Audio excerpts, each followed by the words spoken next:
Rob, I was going to tell you last week we were doing that the Velvet Underground album. You guys asked if I bought it. I did. I bought it online. Wow. But the only thing I'm worried about is I'm a little worried my credit card statement is going to show the other thing I bought, the Big Naturals. Do you know how to get that off my statement? Rob? Am I supposed to tape this? You know what I'm going to do, Russell's? I'm going to take this. I'm going to paste it to the end of the last episode. And people aren't going to know. Intro to this episode. Oh, is the intro to this episode? You don't want me doing a little looper action where you go, but here's the deal. Ed did it started with the same thing. Cut it right off in the middle where it ends, and then it is the punchline at the beginning of the next one. Oh my God, Russell. Such a good bit. I love it. In 2020, 4 friends decided to listen to every one of the greatest 500 albums as decided by Rolling Stone magazine. This resulted in a text chain that celebrated the music, excoriated the order, and led us to making this podcast. We are far from experts. We promise to do almost no research. All opinions are our own unless you disagree. Please sit back and enjoy. Beck did it better. We are all the way up to album 243. And from 1968, hey, I'll owe you one. We have the zombie. I mean, guys, can you imagine New Year's Eve, 1968? Everybody's just waiting. Waiting for the moment. Hey, the ball's not going to drop. We have the Zombies with Odessey and Oracle. Okay. And I got to say, speaking of the Odyssey, the older I get, the more I understand Odysseus just getting on a boat for a long journey with his bros. You know what I mean? Just like, hey, family, see you later. I get it. Where am I going? I don't know. Okay. Hey, are we going to go see women so attractive they have to lash me to this mast? Yes, of course. Okay. It's like when you go to a strip club and you tell your friends, do not let me spend over $100 in this strip club. You know what I mean? That's your original Odysseus. One of those where he's like, you know that time where you take my wallet. And said, don't do that. It's like Manny at my wedding. Take my wallet. Don't let me spend more than $100 with these sirens, please. Okay. I can't remember. Why do we have Manny's wallet? I can't remember if that was before or after he told my dad, you have many beautiful wives, as he's looking at my 2 sisters. Okay. Classic Manny bit. Now, Manny, of course, got on the limo. Now, of course, Russell, we talked about it, and I hate to bring up the limo again, Russell. I know this is a sensitive subject for you. And probably as we get closer and closer to your nuptials, I should not be talking about this as much to try to make this erase from your brain. But when we were in the limo, my dad and I were in charge of buying alcohol. Now, if you want 2 people less competent to buy alcohol for a group, you could not pick out anybody more than my dad and me when I was like... Lemonades or what? It was 2 6-packs of Mike's Hard and a bottle of Tito's. No, the Smirnoff Ice is in the other limo. Can I get some Zimas and some Jolly Ranchers, please? For 2 limos, I want to say my memory is we brought 2 bottles of champagne and put them on ice. Great. That is not enough. Now, first of all, my wedding party is 2 limos. Don't think about that. Don't think about why we had to have 2 limos, that my wedding party was so big that we had to have 2 limos. But that's the way it is. And then why somebody had to sit up front. Well, and listen. They weren't big enough. I sang at the wedding. I was not in a limo, so I didn't make the cut. Oh, this story. So, I mean... Listen, I can tell you limos, guys... I was in neither of them. None of you guys were at the back of the limos except for me, and I can tell you, it was a blast. Okay, we're having a blast back there. We're having a great time. But somebody did bring a bottle of wild turkey, okay? Now, you would think, oh, that's good. Then everybody's going to drink that bottle. No. Okay, only one person is going to drink that bottle. Oh. And later, he's going to come and tell my dad, you have many beautiful wives. And give me his wallet for the evening. Yep. I thought last week we were supposed to talk about dentists last week. Why didn't we talk about dentists? You know what? We got to save the dental talk. We got lots of dental talk. Are you still eating Boston baked beans? I'm trying not to. I know it sounds so bad. Are you going to brush your teeth? It's a week later. He's already talked about it. He brushes them after at some point. Time, what is it? Time is what? What is your line? What's that?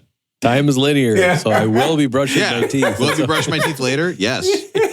Aaron, it's the summer. It's 1 a.m., Aaron. In the summer, Aaron. It's 1 a.m. Will I be brushing my teeth by tonight? Yes. Think about it. Okay?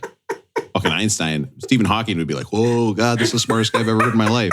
This guy's really smart. That's my last impression of him. Rob doesn't have to go to work till Labor Day. He's good on the teeth for a while. Aaron.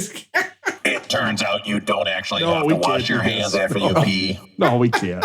What? He's smart. Anything he says is smart stuff. Oh. Yeah, Aaron, I'm going to brush my teeth at night, just like I wash my hands after I pee at a urinal. Oh, boy. Real necessary. Okay? Some kooky science stuff going on. Listen, let's turn on K-Rob. Let's see what's going on. All right. Now, you would never believe that some karaoke song tracks actually have background singers, and sometimes they can be a little distracting. So try not to listen to those singers. And let's listen to the main voice on this random song that we're turning on from K-Rob, K-R-O-B. What's up, everybody? Welcome to K-Rob, K-R-O-B. Today we're talking about eating in the summer, but I've got something that are going to tip the scales. Oh, yeah. I know I will be eating at a fish fry. Oh, yes. And I won't be asking them whether they will fry up the fish skin. It would taste so bad, It's just like eating a scab. Should be a crime to be eating fish skin. Thank you. It is. Hey, everybody, save your dad the best part. Oh, no. I enjoy eating the fish skin. Yeah, I like how it's slimy and gross. It's my favorite part. Is it gross? I'm so worried about the mercury. And does it taste kind of fishy? It does. It feels like it would always be slimy. But they do it on Top Chef. I don't care. They do weird shit on that show. It'd be a crime to be eating fish skin. Thank you. When you want to hear about the My wife asked me what the song tonight was about, and I said, it's eating fish skin. She goes, that's disgusting. We had sea bass at the Italian place tonight. Did not eat the skin, Russell. Wait, you went to a restaurant where they served you off and left it there. I said, and I quote, Aaron says you should eat the fish skin. And my wife said, Aaron has a lot of fucked up views on better. I was like, yay, could have said it better myself. And I want to say that she doesn't listen to this. Yeah. No, but I have her read the transcript Hey, every time. Rob, Russell. question.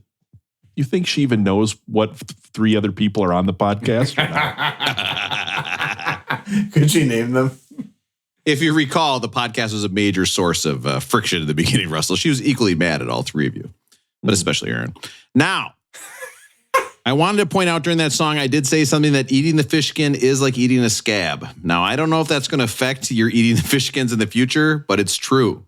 The skin is the same as a scab. You cook it up, it's hard, it's crispy. Think about it. I no longer take food advice from a man who's consumed 37 servings of Boston baked beans over a 2-week period. I don't feel great. You know what I mean? There's a serious lack of fatty omega acids. You just wonder, I know that Dan and Dave, Carl Yes, Lewis, they're not doing Edwin Moses, never once have they been like, I ate so many Boston baked beans. I'm and you start I don't know. You just know. Okay. Listen, I can't talk anymore about Boston baked beans. We can't do it. I got three guys here that we are going to listen to an album that went so badly. It wasn't the cream or the clear. It was Boston baked beans that made me hit those 73 home runs. See, now John Kruk, if you said John Kruk was eating a bunch of Boston baked beans, He's a you'd be Boston like, baked bean guy. That makes sense. That makes sense. Cecil Fielder. Yeah, exactly. Those are Boston baked beans guys. Jabba Chamberlain, Boston baked bean guy. Jabba Chamberlain. Whoa. La Tortuga. Boston Boston Bean. baked bean guy. Boston baked bean guy for sure. Big Baby Davis. Boston baked bean Oh guy. wow.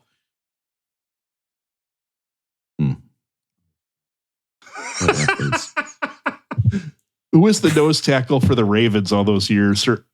Halati Nota or whatever his name my was. God. Boston baked bean guy. Oh my God. Did we say Jared Lorenzen? Vince Wilfork, big Vince Boston baked Wilfork, bean yeah. guy. Jerry Ball, Big Boston baked big bean Boston baked bean guy, special Boston baked beans. Now, I've got three guys here. Robbie Avila.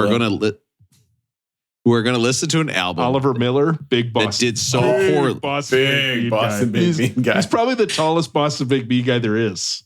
Did I ever Big tell O. you? My buddy Barrett and I would watch the Timberwolves all the time.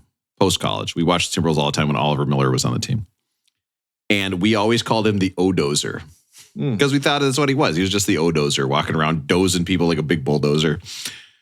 Barrett gets a letter to the announcers where they're just reading letters from fans. Right? This is like, hey, a letter to the game. The letter, the question of the day. That's what it was. My buddy sends in the question of the day to the Timberwolves announcers, where they will read a question on the air. His question was, my friend and I call Oliver Miller the O-dozer. That's it. No question mark, no follow-up, no nothing. And He the guy turned said, the Timberwolves question of the game just to the statement of the game. and the guy said, I got a joke here written by Rob's daughter. Odozer, that's what I call my penis. No, sorry. That doesn't work. Hey, for Pride Month, that joke is going to go over big next Tuesday when I do my stand-up at Pride Month. My daughter has a penis. Aaron, that joke is going to kill. Now, well, you know the time I got on the Vikings broadcast, right? Where they were doing... What did you say? They were doing Twitter things on the bottom, and it had your Twitter name on it. And I was like, well, fuck. This is a great time to break out one of the greatest jokes of all time. So I write, hey, my aunt on Twitter, I write, hey, the Everything website. Russ and I call it X now. I write, hey, my aunt is a huge Vikings fan. Just want to say hi. Huge fan. How are you doing, Norma? Norma Stitz. I want to call him. So they run this. Oh, I've got pictures on my Instagram. They run this for like the next hour on a loop. Norma Stitz. At Rob M. Blank on Twitter. Norma Stitz at Rob M. Blank. All of a sudden, my Twitter goes crazy. I'm getting messages. LOL, this is so fucking funny. I was like, I get it. This is what my life should be. Norma Stitz went off, and it was like the Vikings preseason, when it's like Paul Allen doing the announcing. So they don't give a shit what's on the screen. They couldn't care less. We're looking at like the, some running JUCO running back that's never going to sniff the NFL. Some, you know what I mean? This wide receiver is from Germany. Oh, I wonder how he's going to do. I wonder how a wide receiver from Germany that the Vikings draft is going to do. You fucking dumb shits. You know who is a big Boston Beans guy? Who? Norma Stitz. Norma Stitz is a good one because a lot of people don't know it, so they'd never see it coming. And Stitz, kind of sounds like if you had a Miss Stitz that lived down the street. Now, never forget, of course, and I hate to say it again, that when we were doing those Zoom calls during COVID, I did change my Zoom name to Norma Stitz, and then my kid used that Zoom for the first 2 weeks of middle school, where she was not ever physically in school. So for the first 2 weeks, she was Norma Stitz of middle school. So she's doing fine. Okay. Turns out the social workers around here are so nice. They're so understanding. Listen, I've got 3 guys here who are going to listen to this album, and it did so badly in the ratings, and nobody liked it that the band disbanded for over 40 years. Oh, okay. Don't, Matt? No. Okay. I don't think any of us will make it to 85. Yeah, it seems like a stretch. Oh, guys, when I'm 80, you know what? When I'm 80, I'm not going to hold back anymore. God damn, I'm going to say what I'm thinking. I can't wait. What's the cutoff for you, Rob? Like 62? Like, what's the cutoff where you will have all filters off? I'm getting real fucking close. I'll tell you, I got somebody who I was working with. I was like, hey, we need to coordinate this thing. And she goes, and she was like 30. And she's like, okay, sounds good. But I'm not going to be in tomorrow morning because it's my birthday. And I almost said something. I almost go, who the fuck cares? You're 31. Nobody cares about your fucking birthday. You're taking work off for your birthday. You take a week off to go weightlifting. Yeah. Everyone should take their birthday off. I'm working my ass off. You should not be taking your birthday off work. Yes, taking your birthday off. No. If I was a teacher, I would not want to be. What are you talking about? If you're a teacher, you want to be at school on your birthday? Fuck no. I would not want to be in there with taking a beat with those kids on my birthday. Do you know how many kids say happy birthday to you? I mean, if you tell the kids, let's just tell the kids maybe a couple days ahead of time. You get some gifts sometimes. Rob is an attention hound. Rob wants if he can get the attention from larger people, he's going to take it. Yeah. What do you guys get? Happy birthday sung to you once, twice? Losers. Okay. I do it every class, and I do it at Suzanne speed. Happy birthday to... I'm going to do the whole song. No. We did it. We had a kid. This is what's going to drop Matt off before the end. We had a kid on the baseball team this year whose birthday was like during the baseball season, and he demanded that we sing happy birthday to him on the practice that was like closest to his birthday. That was definitely... I would cut him. See? He's Rob. This is the kind of shit I'm talking about. Language. He was like, hey, are we going to sing happy birthday to me? Singing happy birthday not on your birthday is like how... Am I the only one that... I'm not a good singer, but am I the only one that railroads every happy birthday to get them going? No, you got to. I'm with you. Yeah. You can't take it too slow. I start singing louder. Happy birthday to you. Happy birthday. Yeah. It's way funnier. It's way funnier. You got to start happy birthday so slow. It's the funniest shit when you just go, happy birthday. And everybody's like, and you fight it the whole time. You're like the Roots back there. You're just dragging on that beat the whole time. It's great. Aaron, what's your favorite birthday prank? Birthday prank? Yeah. Why would there be any birthday pranks? Oh. For me, it was sending the caught me off guard. Picture. I didn't know that was a thing. Yeah, it was sending the picture of the kids. Oh, what's that shit that came out? Placenta. I got it. For me, it was sending that picture of the placenta to my sisters instead of the baby. That's to me the number one and number two we've told birthday that story in like 2 months. Yeah. You know what? Very Russell? excited about that story. Let's make it 4. I've got a great picture of Matt and I hanging out in New York. I'm going to send you. Check your text and don't look at the preview. Now, I've got Russell in Minneapolis. Russell, how are you doing? Rob, this podcast is all I have to protect me from pain. Oh, no. That's actually, that legitimately made me sad. You said that. Okay. I was going to say, Russell, just call me anytime you want to talk if you need help, but that's not true. Do not Shouldn't tell me because I will do that. Oh, don't worry. Don't worry. I know. Okay. And for me, well, on the East Coast, it's way too late. I'll never be up. Matt, going up. Matt in Minneapolis, how are you doing? Good. This is for John from Edina, since he listens to this podcast right away in the morning, because you always get it out on Tuesdays right away in the morning. Especially just in the summer. for John from Edina. Yep. So John from Edina, good morning to you. I hope you're feeling better, baby. Wow. Wow. Now, I have to say, last week, I was 2 hours late releasing the podcast. That is because I woke up early and I was playing video games before my last day of school. Okay. You play video games in the morning. Before school. That is fucked. It's bad. That's messed He takes up. a bath. He plays video games.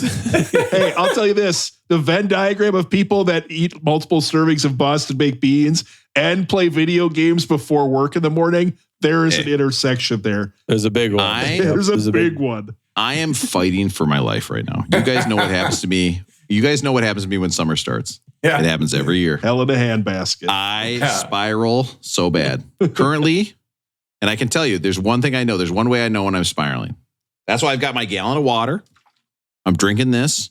I've put the Boston baked beans in the shoe closet, which unfortunately is right by where we're recording today. So I'm not eating as many of those. But the biggest way I can tell if I'm on a summer spiral is that I have only been jacking off once a day. Oh, If that number goes above 1, I know that it's time for a reset. You got to reset. Okay. You know what I mean? Because for a person with a family to be doing it twice in a day, there's something going on. You know what I mean? Like you're getting out before everybody. I can't know any more about this. Or you're out there later than everybody. But you can't do both. This is a bit for your stand-up, Rob. You can't do both. This is a bit for your stand-up. Yeah. Along with the saddest days of jack off. Saddest days, yeah. It's so good. Now, what were we talking about? It's got to be leap day, right? Talking about guys who are on this podcast. No, leap day is a great, Russell. I only That drank would up be on the leap worst. day. That would Yeah. be shameful. No. That's the extra day. Yeah. Anything goes on leap day. It's like the purge. You know what I mean? You can do whatever you want. This Man, doesn't count. in Minneapolis, how are you doing? Good. This is going to go out to John from Edina. Forgot about that. Because he listens to this, because you post this thing on Tuesday mornings at 6:00, so he can listen to it on his right. Every time you do it. So, John, good morning to you. I hope you're feeling better, baby. Now, that story I was telling before I got a little diverted, or it was something, who knows what I was talking about, is I was playing video games. I did get the text, podcast is not out yet. And I go, oh, shit. And then I went and posted the podcast and then went to work. And so when I got that text back of like, oh, Summer Rob not waking up to post the podcast early enough, I was like, that's true. I was totally legit. playing video games. Well, yeah. What's the difference between if I get up and take a bath? It's better than me taking a bath every morning, which is also what I was doing. What are you playing, Rob? It's 6 a.m. I can't even tell you guys. Well, now I'm going to tell you, I did win 3 games in a row. I remember that. I was like on a roll. I'm not going to talk to you guys about video games. It's Marvel Rivals. I cannot get enough of it. It's all I think about. It's all my TikTok is full of. It's all I want to talk about. It tickles every part of my brain. It's bad. Guys, there's a counter for hours that I put into it. Oh, why would you? Oh, no. The counter now reads. Is it more than podcast hours we've done? 11 days. No. Days. Nuh-uh. Nuh-uh. Oh. I started this No. game like in March.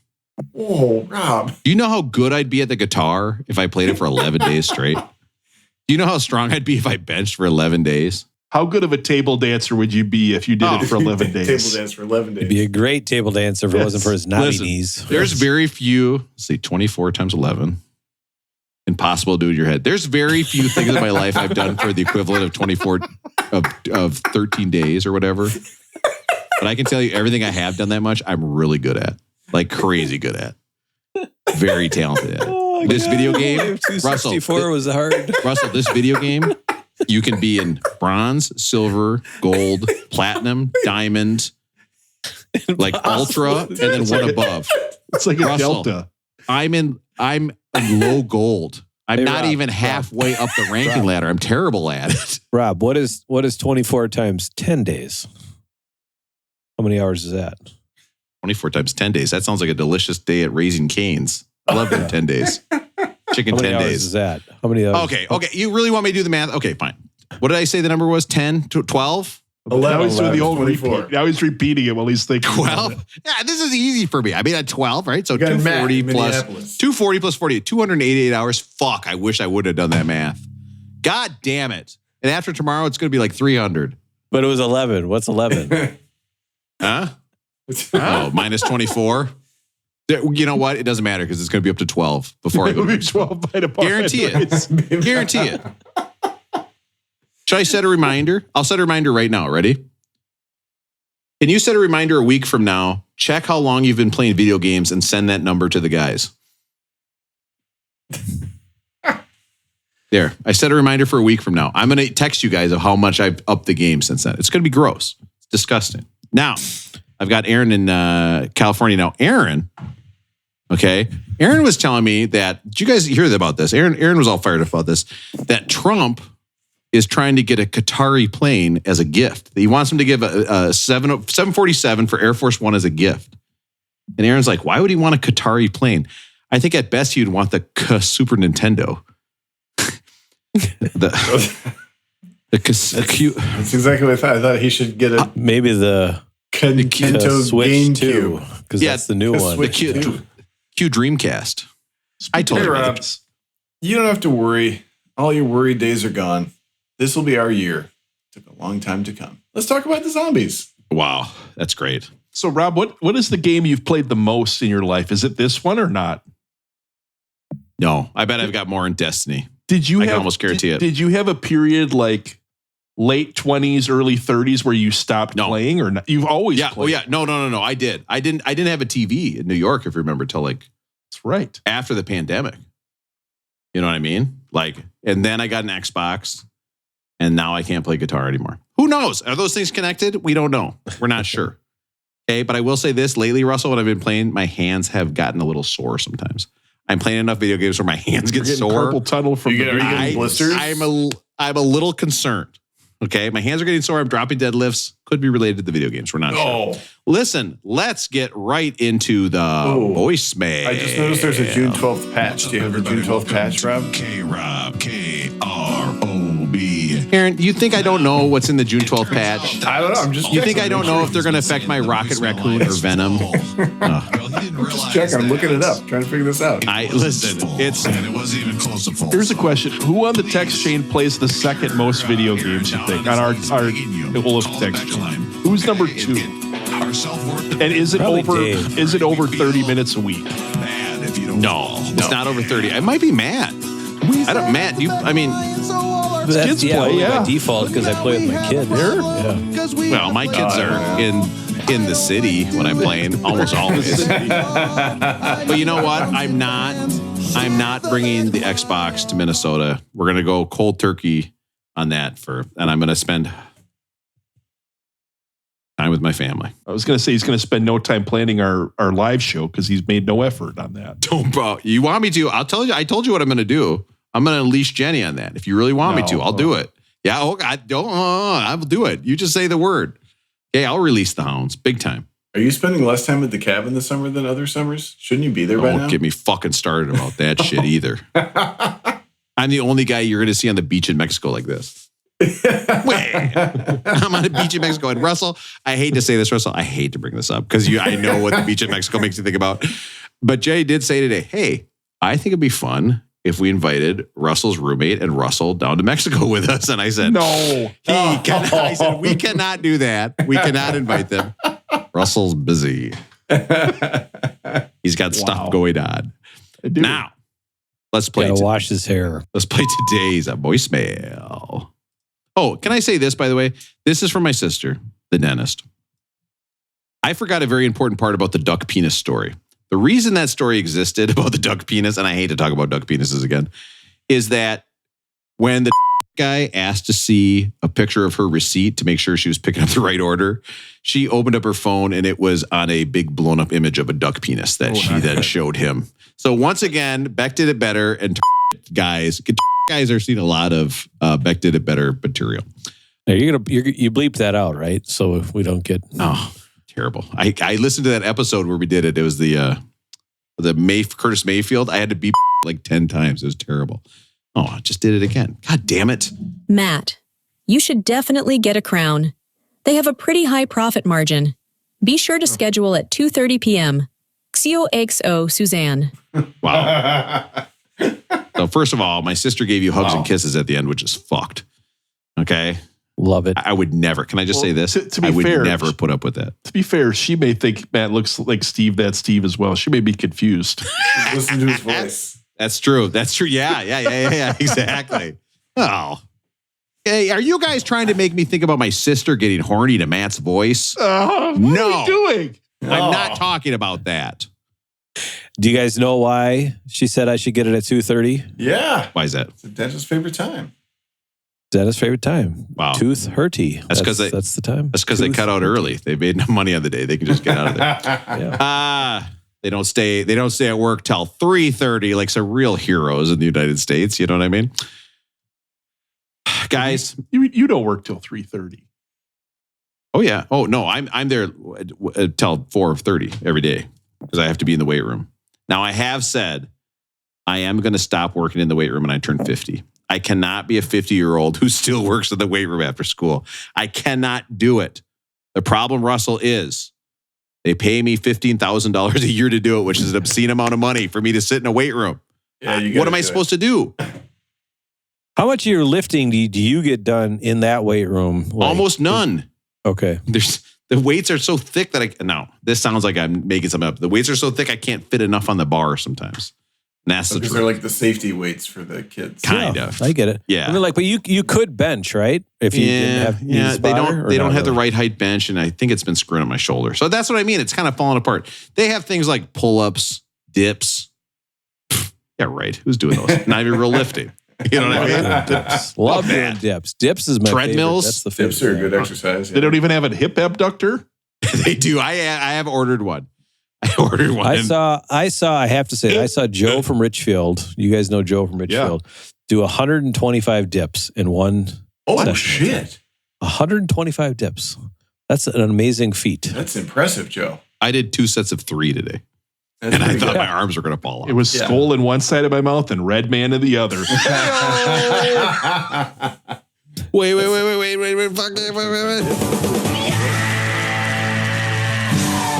I got to say, guys, if Zins were around when I went to college, goddamn, I'd have been doing a lot of those. You know what I mean? Just these, because what are they? They're like intense. And my dentist, the dentist caller is going to hate us talking about this. But what are Zins? It's They're our like first intense sponsor. nicotine. They're like nicotine pouches, right? Yeah. Wait, are they bad for your teeth? Well, Aaron, I don't think you're supposed to be chewing nicotine. I think any dentist is going to say that's a no-go. I suppose not, yeah. If you're, They give you a great buzz, though. Holy cow. do they? If you don't use nicotine a lot, yeah. I had the very unfortunate but very fortunate instance when I was like in 7th or 8th grade of watching somebody try to chew for the first time and instantly throw up. And it just has never made me ever been around so many people, baseball players and all, who chew. Never, ever had the desire to do it. It's been the greatest thing ever. I'm so glad I saw that guy throw up. The first time I chewed, and I think I've chewed like twice. I'm not good at it all because all the spitting, I couldn't keep track of it. And it tastes terrible. But I put it in and then I was like, oh, I know what's going to make this go better. I'm going to rub it.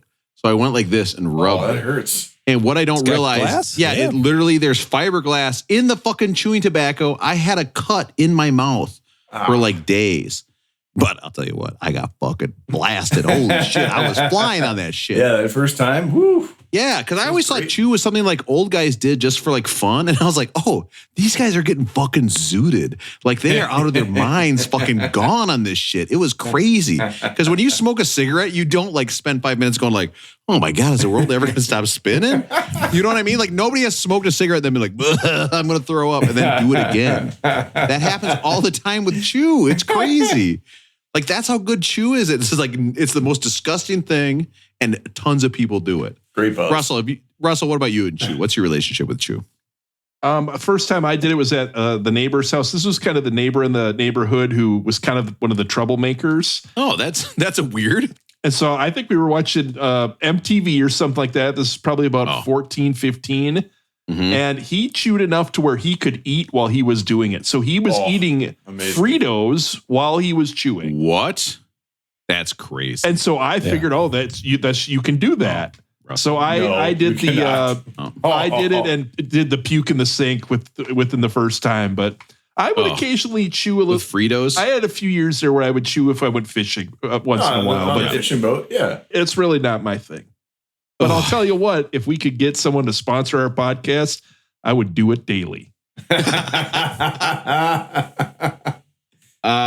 Listen, to the dentist who called in and talked about it, sorry, we just talked about chew. It's very bad for you. Let's get into I'm going to tell a chew story and see if John from Owatonna remembers. My first time chewing was in John from Owatonna's mom's minivan. We were on our way up for the fishing opener. And I was trying to pack somebody gave me the tin of Copenhagen. My gosh. And I was in this car.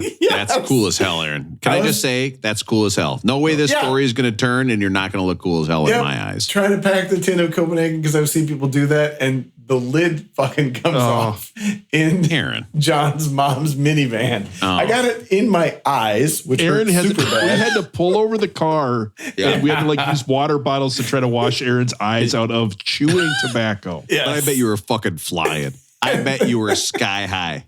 And then we had to try to get it out of John's mom's minivan because she was nice enough to loan it to us for the fishing opener. So John, if you're listening, I still think about that and I apologize. I wish I had. Can you imagine? Like back of my car is always like Cheerios and like, little kid stuff. And it's just like all this Red Man long cut back there. Well, God. All right. Well, and I have to say too, when Russell said that he was at his neighbor's place, 14, 15, he was talking about 2014, 2015. That was only 10 years ago where he was eating Fritos in the basement. Time to see what everybody's up to.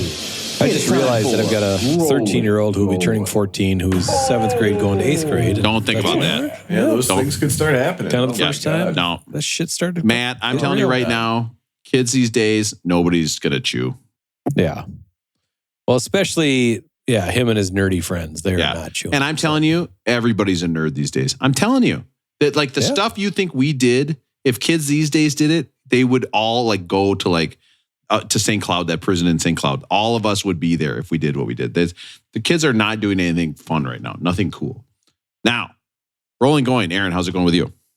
Well, it's really good. I mean, I'm going to talk about kids not doing cool stuff. I'm going to talk a little bit about peer pressure because Well, Aaron, technically you did leave your kid by himself with his grandparents for 3 or 4 days, so he should be misbehaving at this point. Yeah. Aaron? Dixie Six and Mountain Dew. You convinced me. I'm also going to talk about peer pressure. Man, I learned this week of trivia that Mountain Dew was invented as a mixer for whiskey. Has anyone had a whiskey and Mountain Dew? That's how. No, but when I first started drinking, because I didn't like beer, because Barry from Burnsville, first beer I didn't drink in high school. First beer I ever had was at God, where was this? Moan. It must have been 3rd floor. Does that sound right? Where those guys all lived? 2nd or 3rd floor. Yeah.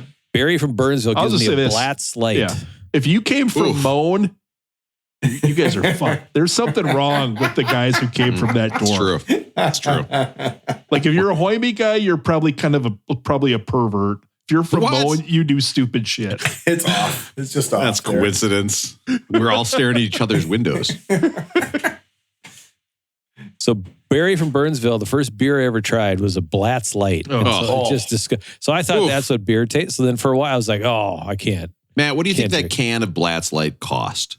Like if you broke it down it was per probably can. like $8 for a 24 pack or something like that. You know? It had to have been something like that. Yeah.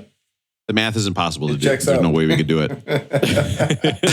You can't do it in your head. I can tell you that much. Ours freshman year was like natural ice light, like Natty Ice. natty ice. It was all Bud Ice. It was all the ice beer because it was higher alcohol. Except the occasional Red Dog.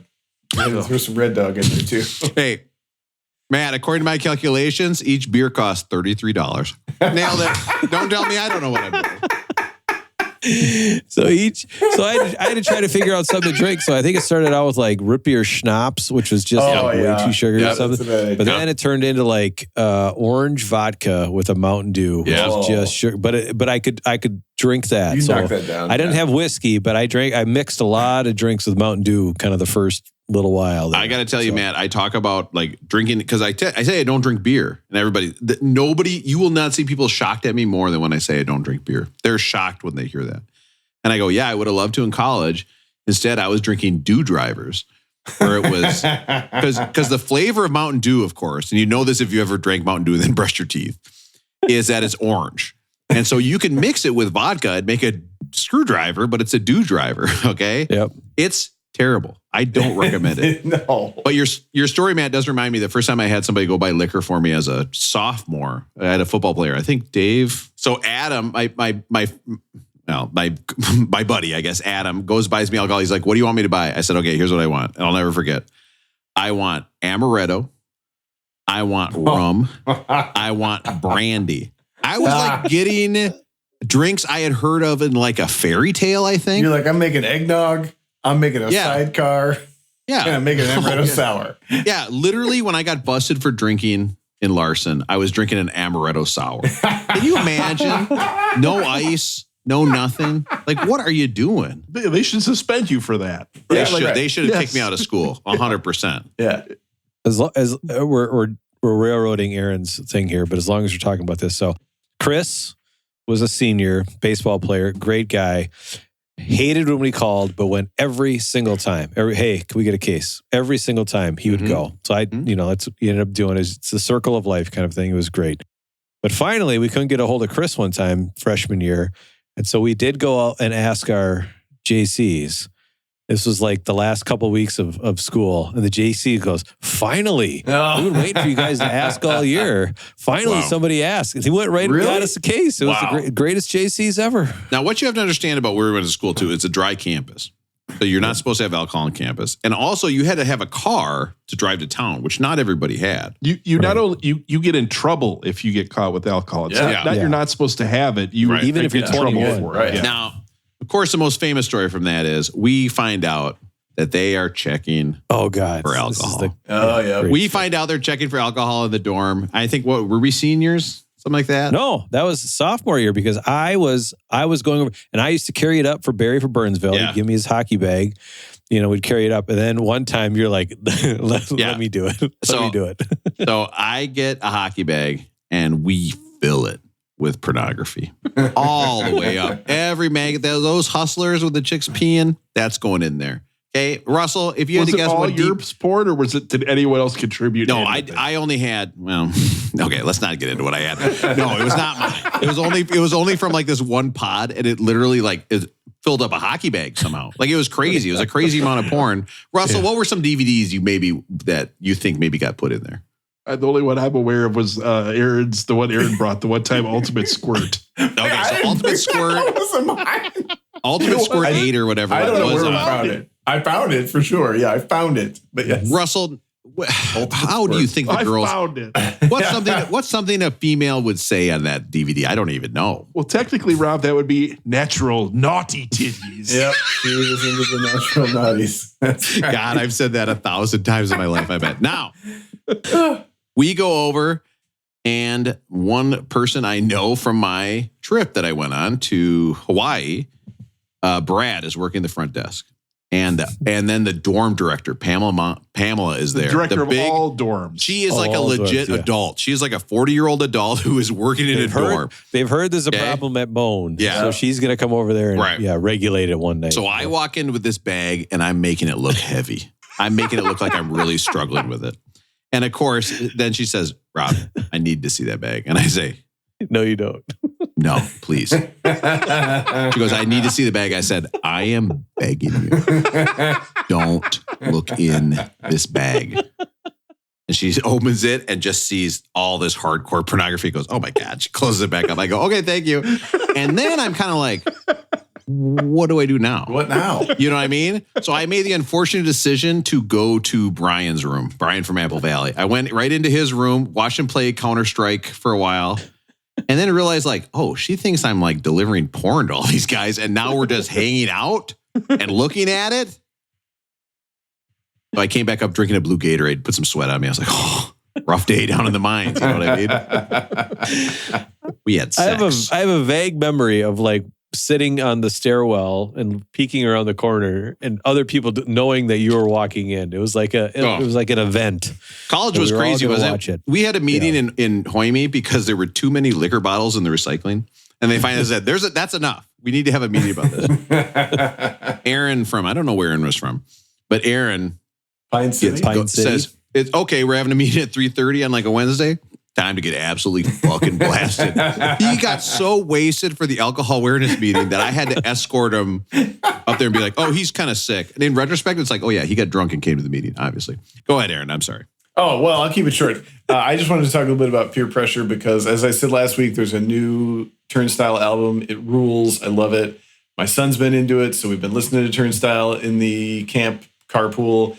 But then as soon as his friends get in the car, he goes along with their requests to play meow music. So this is just like, it's like some kid made music. It's just meows. So it's like, play meow number 2. No, play meow number 3. All right. Play meow number 4. So that's the danger of, so they're numbered. It's like meow number 9. Well, if you're going to play it, you got to play the right thing. Number 9. Yeah. They pull him back down into the dregs of society. Yeah, they drag him back. And we're trying to make progress. Like we've been doing a lot of Green Day. He's been away into Nimrod. And then we listened to a little bit of the new Green Day album, which is kind of fun. And then, his friends get in and they drag him back. So, man, peer pressure is dangerous, man. I thought I was out of it. I thought I was like fully into cool music that I could enjoy in the carpool. And then it lost it. So that's it. That's how it's really going with me. How's it really going with Matt? Good. I was going to say my kids listen to like video game music in the back. And it's like, I don't know. I'll go quick. Rob, you can't play anything in the background, so don't worry about it. No worries. Not stressing me out. This is fine. The lady at Caribou knows me now. That's a good thing. I guess I go to Caribou enough where the lady knows me. And she know your order? She knows my order, and she also knows that I give my wife's phone number for the rewards or whatever thing like that. She goes, okay, what's her number? Oh, because you had the moment where did you have the moment where you give the number and then she goes, wait, you're not Sarah, and you had to like do the little joke? No, because I always say like it's my wife's, it's Sarah. She can keep whatever she's got because somebody has my number at Caribou, and I keep for 5 years now. I've been meaning to call corporate office and say like we got to fix this because I try to put my number in. They're like, that's already registered. I'm like, how can we register? It's my number, kind of a thing. So I've been meaning to do it. Sarah's been benefiting from my large ass Caribou. So yeah, that's it.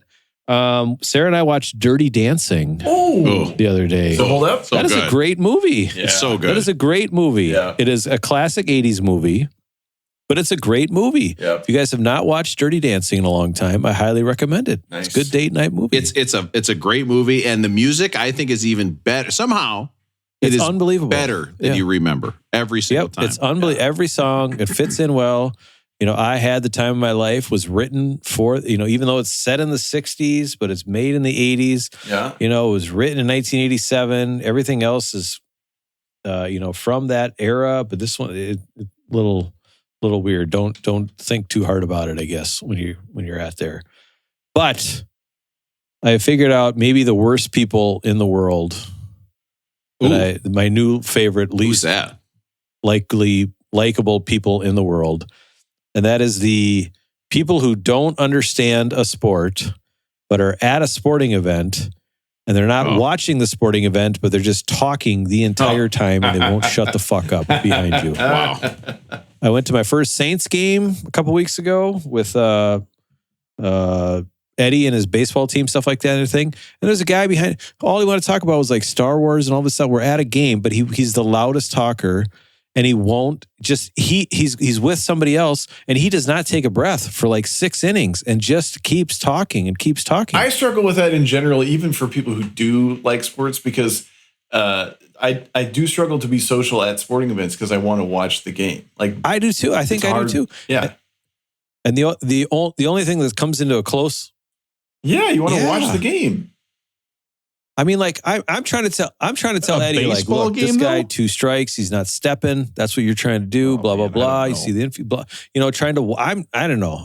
I'm weird. I get it. Like I'm not even trying to. It's just like maybe in my brain, I'm trying to watch it. I love watching coaching. The right fielder shift.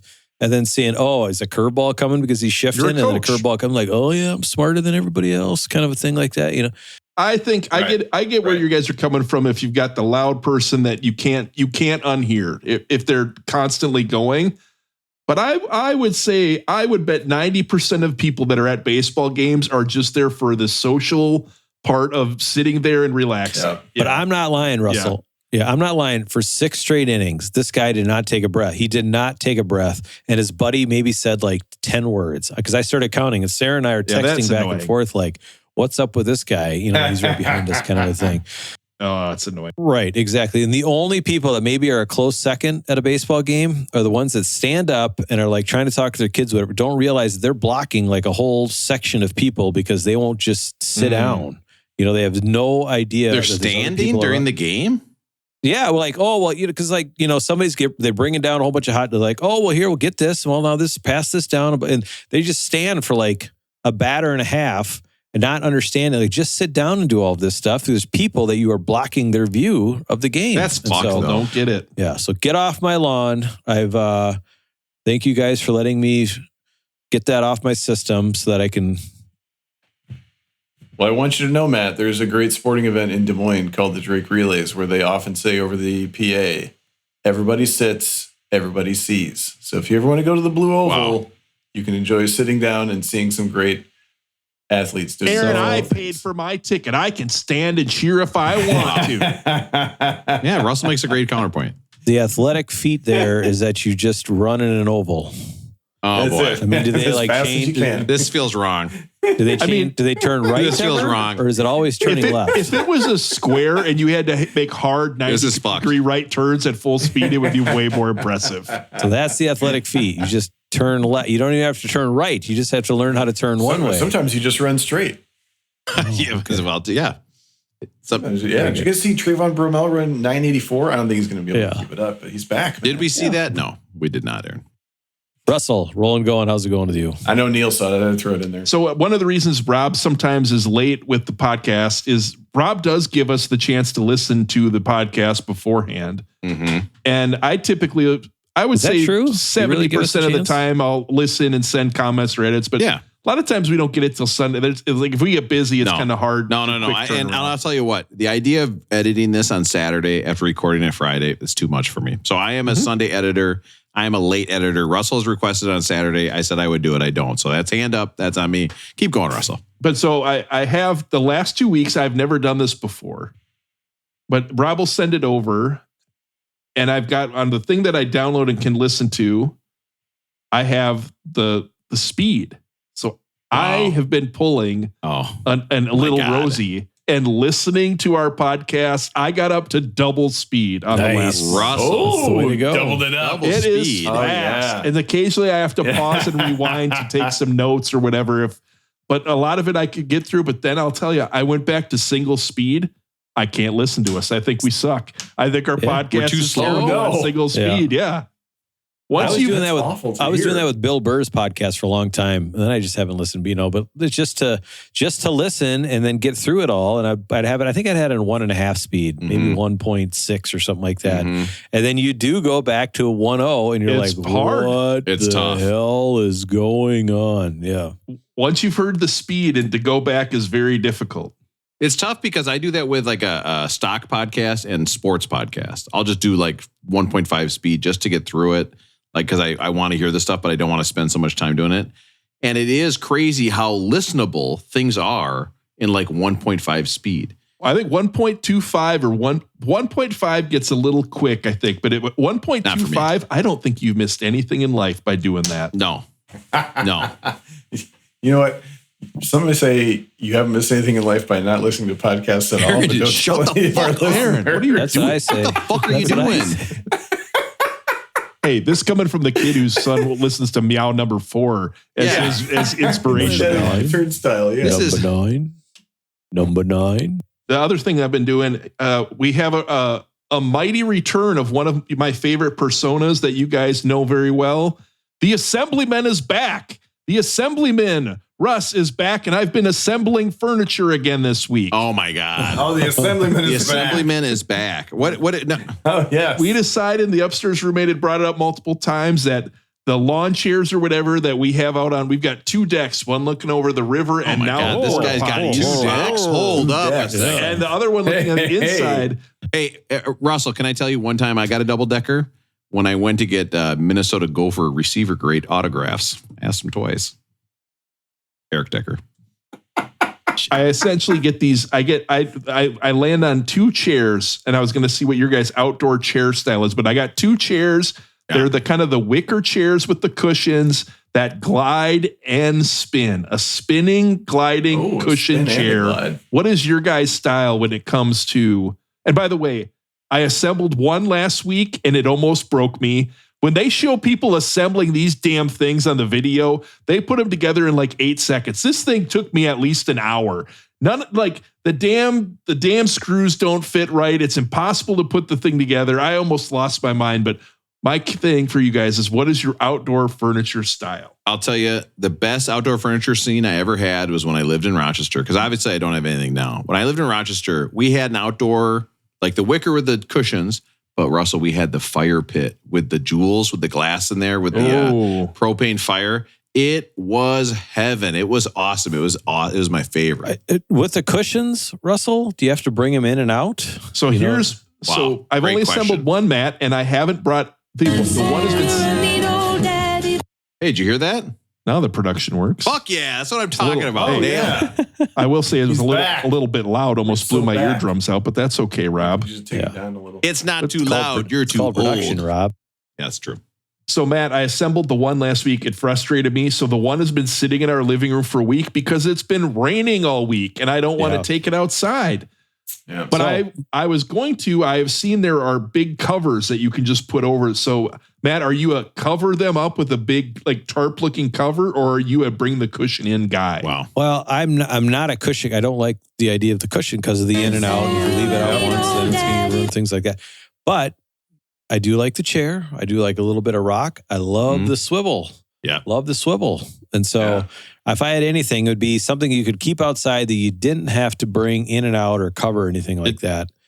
But did I ever tell you? Swivel. Did I ever tell you about my sister's outdoor furniture, Russell, at the pool? The dentist? Are you talking about the dentist? Yeah, the one with the probably got multiple sets. Expensive. Somehow she built a huge pool. I'm not sure what her husband must have a nice job or something.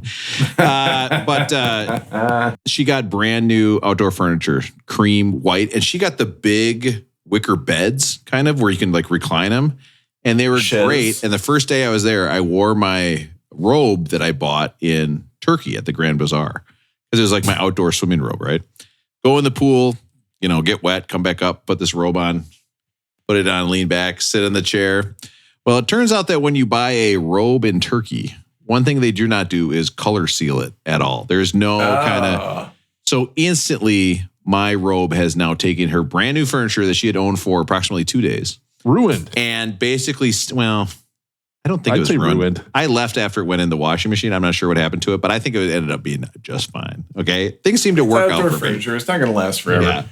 I'll just go get a crown from her, and she'll be able to replace it in 2 seconds. She said there's big margin on this. The best outdoor chair is a couch. We have a couch outside with a little like lounge in front of it, and that's what I mean. We do have chairs also. I prefer the couch, and we do cover it, and then but we leave it out there all year round. Got cushions. Yeah, it's got cushions. Okay. So you cover it, and sometimes you forget, and then you just got to leave it out to dry in the sun. And a couch without cushions is a bench. Okay, when you're outside, you got to be careful with that. Now, Russell, what's your opinion on hammocks? Oh, did you see me trying to get in a hammock? Like that's just ripe for like a YouTube video. Can I just see you once get in a hammock, Russell?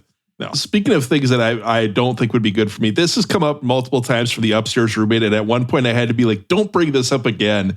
She's brought up the idea of like doing a paddle boat together, and I'm like, if we sit in the paddle boat, it might go over. Like it's gonna look like all tilted. I can't do that to Russell. myself. You got to get in the paddle boat, please. Yeah, I'm begging you. Okay, they're rated for you're fine. Russell, I want you to get in this paddle boat. No, Russell, I need you to get in this paddle boat. Aren't you scared about the workout aspect of that too? Because I'd be scared about the work, like working too much and just becoming a sweaty mess from the paddle boat. I had one other thing to share with you guys. I have a big event coming up in a week and a half, next weekend actually. I'm going to Denver. I'm going to Red Rock. I've got it set. Whoa. Nice. I'm going to see OAR at Red Rock in Denver. What? Wow. Nice. A crazy game. So, have you got Matt? I think Aaron, have you guys been to any tips for Red Rock if you've been? I have not been. Bring doobies. That's a great idea. Oh, yeah. Or something. Hydrate. Also hydrate. I would check out, is there a cushion situation there? Like, should you have a cushion, do you think? They say you can bring them if it's a certain width, Rob. Yeah. Yes. I think I've been there a couple times. Gotta check that width, Seen Russell. widespread panic a couple times there. I think people rush in to get close. It might even be better to be up a little higher just to see it all and take it all in. You can see outside of the. Now, I have read that the best place is in about row 30 to 40 because then you're close enough to the band, but you can also see the view, if you will. Yep. Now, Russell, are you worried about being pretty high up, 30, 40? Like, is this... I did look, and it did look pretty steep. But honestly, Rob, I am more concerned, but I've read enough about it where I don't like driving up into the mountains. But what I've read is that it's not really like like you may be elevated, but it's not like a up a winding road type of thing. Can I give you a little piece of advice here, Russell? Bring it. I would Google map it. Get in the live view, do the drive, see how much mountain you're going to be seeing. Then at least you're going to be prepared. You know what I mean? You know what I've also done? So I'm not driving to this. I have also booked a shuttle. We're taking the bus shuttle that drops you off right at the front, picks you up. You don't have to worry about Uber. And I figure like, bus ain't driving off the end of the road in Denver, right? Like some Uber driver might, but that bus isn't going to do it. I was going to say for probably, $250, you probabably get a personal driver. Yeah, you're right. And it might be the best $250 you ever spent if you're that, if it's a thing for you, right? Like if you could just enjoy it without having to, worry about driving back, that's probably the more important thing. So yeah, it sounds like a great idea. Rolling going, Rob. How's it going with you? Listen. I'm seeing a trend. I've seen a trend in TikTok. Okay. Is it Mr. Greedo again or whatever his name is? Oh, Mr. Greedy. Mr. Greedy. Mr. Greedy. Guys, do not get me going about Mr. Greedy. I'm off Mr. Greedy. I'm done with that. Okay. My TikTok. What were the kids' names? Well, of course, there was Cool Boy. There was Mr. Greedy. If you want to have a good time, just look up Mr. Greedy on TikTok. Okay. I don't know how to explain this without sounding like a weirdo. Like a month ago, and now you're already off it? Oh yeah, I've been off of that for weeks. Somebody is having young Indian men compete in games and then they win food. Boy. Okay, yeah, I don't know how to say it, but it's also something I love to watch. If Russell had the beep, he would be beeping. If Russell was explaining it, you'd be beeping this out. True. It's true. It sounds bad when I say it, but just type in Mr. Greedy TikTok. But what I have seen lately, and this enrages me, a new trend. Friends get together. So 8 of us get together, right? They do PowerPoints where they explain. Not friends. They do. It's professional. They do so professional. They do PowerPoints where they explain what their jobs are. Why? Can you? It's always like 20-year-olds doing this where they're like, I don't know if they're excited about having real jobs. But on one hand, I listen, honestly, I still don't understand what Aaron does. I have no idea. I should have been at school when he talked to the teachers about it. I should have been there. I don't know what he does. He sent us the PowerPoint. But on the other hand, I shared it with you. I don't give a care. shit. And you would not believe the detail that people put into those PowerPoints for Career Day. I was amazed. I thought everyone's was going to be like mine, like, oh, here's 10 slides with like nothing. Yeah. No, these things were tip top. And someone did say, oh, I think we should do this for adults so I can learn what everyone does. I was like, no, I'm always happy. Like if I can go a whole day of conversation with people and not talk about our jobs, I feel like we accomplished something. I fucking hate work. I hate work. It is the bane of my existence. I hate the email.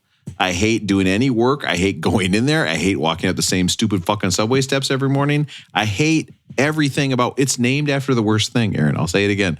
Work.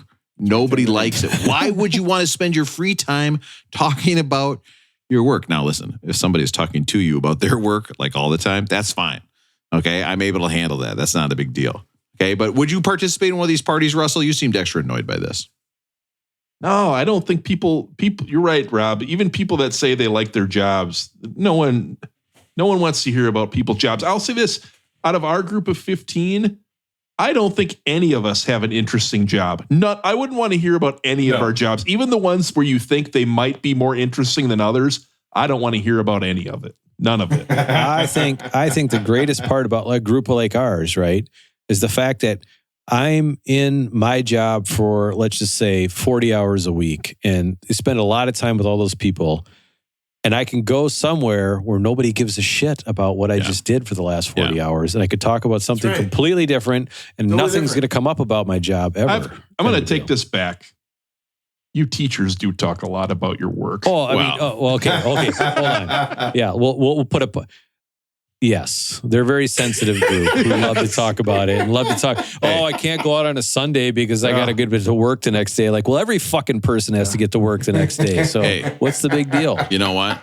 If you want to do this to me, send an email to my work email and I'll fucking check it in September. Okay? Fuck this shit. I'm not going to Vegas. We're going to Vegas on Friday. We're coming back Monday. Oh, I don't know. I better come back on Sunday. Say what you want. I'm trying to not jack off twice a day. Blah. My life is great right now. I love it. Suck my balls. There has to be a point where a school district will say, how many track and field meets could they possibly do during the school day? Like these guys go to track and field meets like you wouldn't believe. That's true. It is fucked. I got to say, those coaches, that's actually fucked. And teachers think that's I just look at those and go like, it's awfully gray. Does the sun never come out there, guys? At a track meet. What the hell is going on? Yeah. It's always gray in this. There's a lot of rain. There's been a lot of rain lately. Oh, I do need to clarify two parts of this. Okay. I want to be clear. Number one, I like my job. Okay. I discern between my job and work. I work in a great job. I get paid more than anybody. I love what I do. I think it's important. And I like the people I work with. And I go somewhere and people talk to me and they think I'm great. More than Matt? Oh, you guys don't fucking get it. Paid more than Matt? You guys don't fucking get it. I'm a superstar at my job. Like I am like one of the all-time. It's like fucking working with Bo Jackson. Guys, I told you what I tell the kids every year. I'm the best teacher here. Aren't you known as the teacher with the pee pants? What? Did you hear that? Oh God. What's happening? I'm 1 day away. I'm like 1 second away from being that person. You don't think I'm meticulously checking if I have to do this wipe my hands on my pants method to avoid the pee pants? That's where you wipe your hands on your pants to get it all wet, and then nobody can tell what's pee and what's water. Now, guys, I think Rob's better at his job than we think he is. Listen, guys. I know that you guys want me to do my PowerPoint about my job, which ironically is mostly me making PowerPoints at the last possible minute. But we don't have time. We got to talk about the album. And thank you for not mentioning it's a music podcast. Thank you for not mentioning AI when I was talking about my job. Meet the new boss. I almost edited out that part where I talked about using AI. As the old boss. And how long do these track and field meets go? Are they from like 8 a.m. in the morning till 8 p.m.? True Team's all day. I used to coach. Damn. Now, Russell, did I coach? Ours were always after school. Like we had them after school. We didn't have during the day track meets except for state. Russell, did I coach a shot putter that won state? Maybe I did. Okay, did I coach a shot putter that threw over 60? Maybe I did. Not a big deal. Okay. Is over 60 good? Well, it's top 20 in the state all time, but who wants to talk about that? Now, Rob, how do you coach a kid to be so good at the shot put? Well, first you find a kid who throws shot put who also goes to state in the 4x1 and the triple jump. So that's your number one step. You have to do that. Okay, as soon as you find that, you're set. Don't worry about it. Now, if you put that guy in the football team, are you going to win more than 3 games? No, you'd actually be surprised at that. Actually, there were some problems with that. Now, we are talking about the Zombies, Odessey and Oracle. Okay, which you might wonder, is this a pretentious British band? No. They named the album Odessey and Oracle, the most pretentious name of all time. This is led by keyboardist vocalist Rod Argent. This album name would be good if it was one or the other. I don't like that you put 2 of them in there. Right. If it was just Odessey or Oracle, I think it would be also, a great name. Don't they spell Odyssey in an odd way? Shut the fuck up, Aaron. You're not at the right place. What? Okay. Oh, okay, cool. Guys, somebody in my apartment. Proceed as though there's a door that just opened in my apartment, so I gotta just be cool for a little bit here. Okay. Yeah, that door open behind you, right? No, don't say that. I'm not going to look. This is first of all, you guys always do that in the summer. You try to give me the summer scaries. Not going to work. Well, yeah, because you're not at your cabin. No, I'm not going to. During the summer. Oh, don't do that. What are you doing there? Listen. I mean, it's not like anyone bad's going to come in. It's not like you leave your door unlocked or anything. Yeah. Russell. Oh, Jesus Christ. She's right here. She's totally naked with a sleep mask on. Scared the shit out of me. You see that mask? She scared me again. Okay. I don't even want to know what's going on. I don't know I'm screaming. I will be quiet. I'm sorry. Oh, God, no. Well, then why would you? Hey, come back out here for a second. No. You're looking good. How you doing? We need Rob to turn his video off. Hey, girl. Okay, thank you, sweetie. Hey, thank you girl. for. She came out to tell me that she had to get her. I don't know what she said. I wasn't really listening. That she got out her headphones that plug her ears. She wanted me to know that. So she will not be enjoying 1/4 of this wonderful podcast. Hey, you think this podcast is bad now? Wait till you hear 1/4 of it. Some guy yelling at his computer. Can you imagine what she hears me yell? So we're going to continue at a normal volume. We are talking about the Zombies, keyboardist, a good NPR album. vocalist Rod Argent, born 1945, and vocalist Colin Blunstone, born 1945. Nice. For once, we got the same age in a band. They formed in 1961, Russell. Well, yeah, you do the math, Russell. Oh, I already did. They're 16 when they started this band. Their Do first, that in his head. Nailed it. they go through like a band contest. I helped him, to be honest. They go through a band. He did help. I had to ask him. They go through a band contest. They win. They get signed by Decca Records. They come out with their first album in 1965, so 4 years later. She's Not There. It gets all the way up to number 2 on the Billboard 100. This is how crazy the music industry 65. is. So this is like peak British invasion. Where like if you're a British band and you make a song that has a chorus, Americans buy the 45. Guys, She's Not There is like a hit song. You know what I mean? Hell yeah, it's a hit song. It's on the oldies radio stations all the time. Please don't bother This is off their first album. The thing is, after that first album, they get dumped by their record company. They go to number 2 in the US. They get dumped by their record company. They go to CBS. They then have to record this album at Abbey Road, but they can't afford a lot of the stuff there. So they use a Mellotron or like that keyboard. We've talked about a Mellotron before in the background to record this. Basically, after this session, they break up, Russell. They break up before this album comes out. They recorded it. Oh, that's very, very Beatlesy too. Yeah, didn't think they was going to do well. All of a sudden, Time of the Season catches fire in the U.S. 2 years after they break up in 1969. Nice. Okay. Be like if our podcast caught fire. Yeah. So after we dumped you as the main host. Yeah. So what do they do, Russell? What do they do? Yeah. They set up not 1, but 2 fake zombies band to tour the United States. There are 2 bands of zombies. I mean, do you have to admit that is brilliant? It's brilliant. It's smart. And they're playing the hits. And one of the bands, guess who it is? It's members of the band that will later make up ZZ Top. That is how they got their start. We talked about this. Frank Beard was a zombies, not a cover band. They were like literally a Whoa. fake zombie band, which is crazy. But also that's crazy because this guy has such a unique voice. Like you would know if you weren't hearing the real guy. You would think so. You would think so. Big day. You'd be like, wait a minute. Why does he have an extraordinarily long beard? I don't remember any part about that. There's a misspelling for the album name. This might be our first album name with a misspelling. Odessey is spelled Odessey. So if you ever want to search it, it's actually really easy to find. Odessey and Oracle, Odessey. This hurts. Guess who made the album cover for him and made the misspelling? It was an art teacher friend of theirs. So their teacher friend sucks at spelling, so they misspell this album. Pretty good at art. Very artsy. This basically, these two guys, Russell, don't play again till 99. Arjun's playing at a jazz club, sees his old partner in the crowd and says, hey, come on up and play with me. They play. All of a sudden, guess what they're doing right now? Releasing albums again together.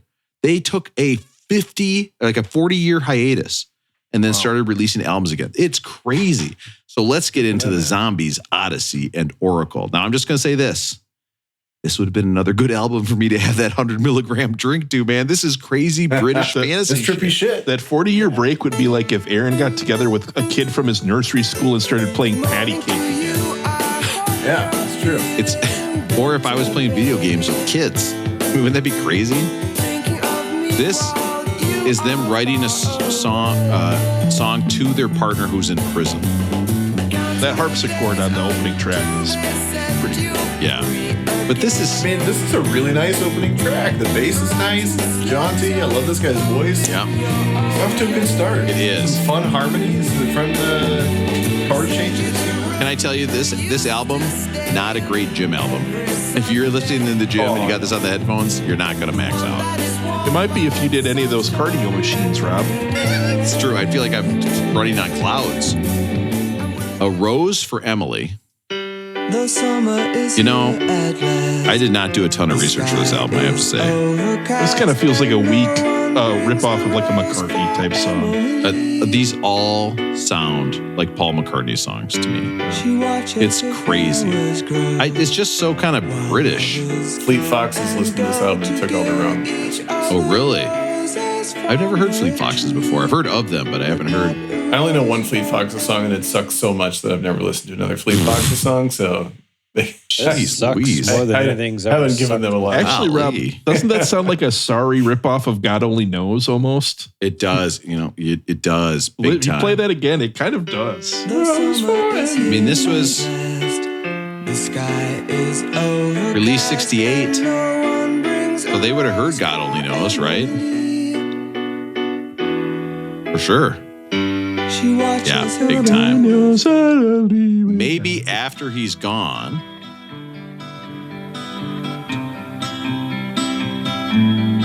I'm doing research on the fly here. Hey, according to Genius, this is the third track. That's all the stuff they have on it. I mean, it's so fucked. So there's like the one song at the end that is like the huge one that you know immediately. But do you guys know the rest of this or not? No. I do. Well, when we get there, I was going to wait. Oh man, that's such a fun harmony. I know this will be our year because you guys asked me recently how Replacements Guy is doing, and Replacements Guy walked down the aisle to This Will Be Our Year. So that's the one zombie song that really? Yeah. He was only hoping for a year, not like a lifetime. Yeah, they're still together. So and did you ask if his phone is still automatically downloading anything? I haven't checked on that. That's a good question. If he could add the Samsung app back to his phone, that would be great. He's mostly texting me about the Wolves' possible uniforms for next year, and are they going to bring KG into the ownership? There's a lot of thoughts. They're bringing back the trees around the edges. People like. I gotta say, I would love to just go through Aaron's phone's texts for like the last week. I just would love to see what's coming in on his shit. Let's do a quick check-in. How many text messages do you have unread right now? Unread right now. Not many. It stresses me out. I don't do that. I just 502? 15. Oh. 502. 502. What the fuck? Well, like there's some that I like if I there's like I see them and I'm like, oh yeah, I saw that one, and then unread. No, unread texts. I have 0. I don't get. Well, sometimes they still count as unread if I haven't opened them. Like I see them on the preview, and I'm like, oh, I saw that one, and then I don't open it. Now, like emails, I've probably got like hundreds of thousands of unread emails.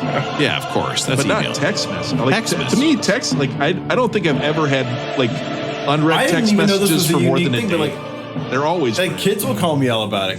Like if I carpooling kids around and I put the Apple CarPlay on the screen, the kids will be like, you have 291 messages? Yeah. You have 468 messages? I'm like, I didn't know that was a thing. Baller. Do they ever see some of the text messages I send through during the day? Tell me, what time are you in your car? I got some great messages I could send. Hey, they playing that meow shit still in here? Next up, we have a song called Beechwood Park. A song so boring, there's literally nothing on Genius about it. Crazy. I don't know, Aaron. Did you like this album?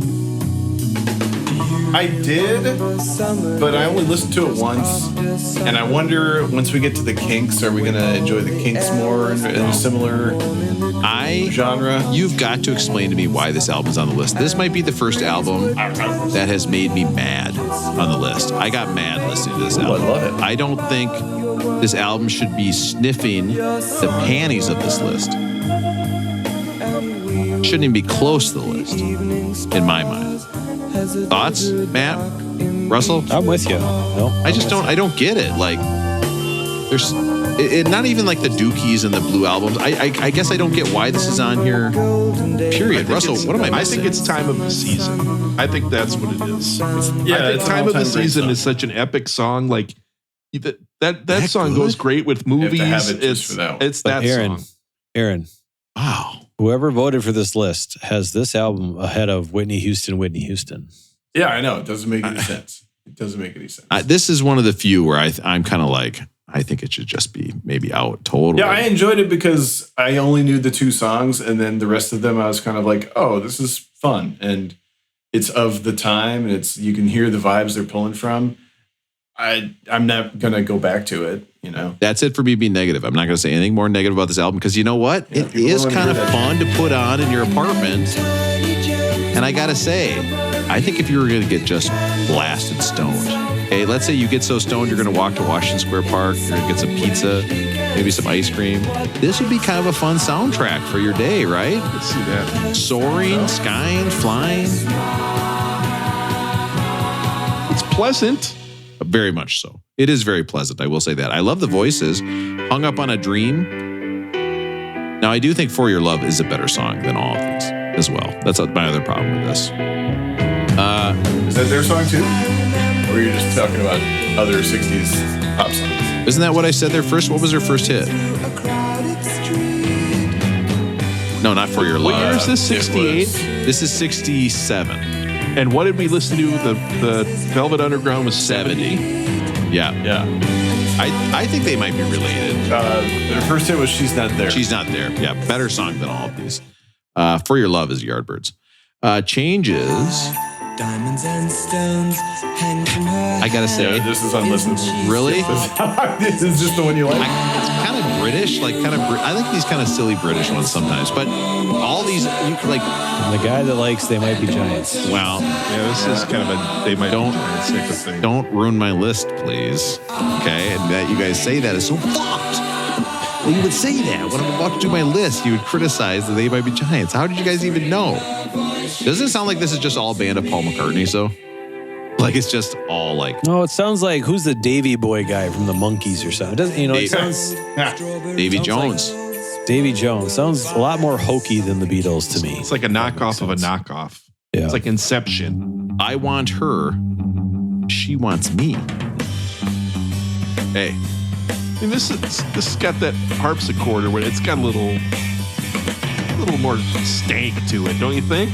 does this represent mid '60s kind of corny British invasion? Yep. Maybe that's why it's on here. I can see that. I can live with that. Because this is kind of like, Yeah, I mean, it feels like it's they had to pick something of that genre. but we did already come with Love, although I guess that was a California band. I don't know. It is kind of like, but what about Yardbirds? I think they should be ahead. This will be our year. This is a terrific song and very cool rhythmic wordplay.